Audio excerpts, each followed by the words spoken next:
Tell you what, folks, for those that watched the Breeders' Cup last night, I know many of you did you see the scenes after, was it CODY'S WISH? I think won the first or second race that they televised.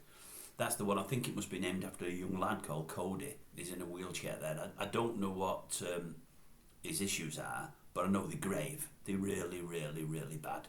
He looked awful. I felt so sorry for the young boy. I really did. They've wheeled him off to the racetrack there because they want to win the massive race, because it's in his name and in his memory and whatever else. He looks completely out of it. His eyeballs are rolling in his head. That's when he's got his eyes open. Most of the time his eyes are closed. He's trying to eat his own fingers. He just looks terrible. And they're all over him when the horses won and patting the lad and saying how it's for him and how great it is. He doesn't even know he's there. I'm sure he doesn't. He doesn't know where it is. And I'm thinking, does the lad need to be put through this? Does he need to be there at racetrack, race-side, sitting through all of this? I'm sure it means absolutely nothing to him. I'm sure he doesn't know that the horse exists. I'm sure he doesn't know it's won. I'm sure he knows nothing about it.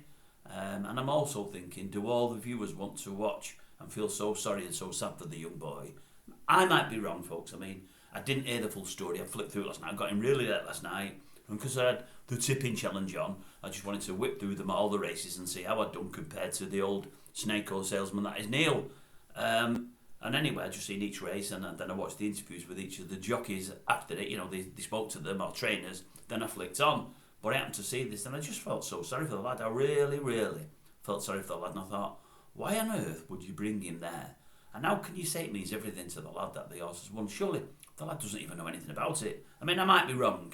They probably talked about the young boy earlier. He might take everything, he might know what's happening. But it didn't look that way to me, and I felt so sorry for the lad. I really, really did. Anyway, I'm pleased for the family, I'm pleased for the winning owners, and if it has meant something to the lad, then I'm even more pleased. But looking at it from the outside, which is what I was doing, and with no prior info, as I say, I just don't think he knew anything about it, the young boy. I wish they'd have left him at home somewhere. I just thought it was awful for the lad. But hey, what do I know? Maybe I'm wrong. Maybe I'm wrong. But they were my thoughts as I seen it, and here all thoughts I have on any subject. It's just what I do.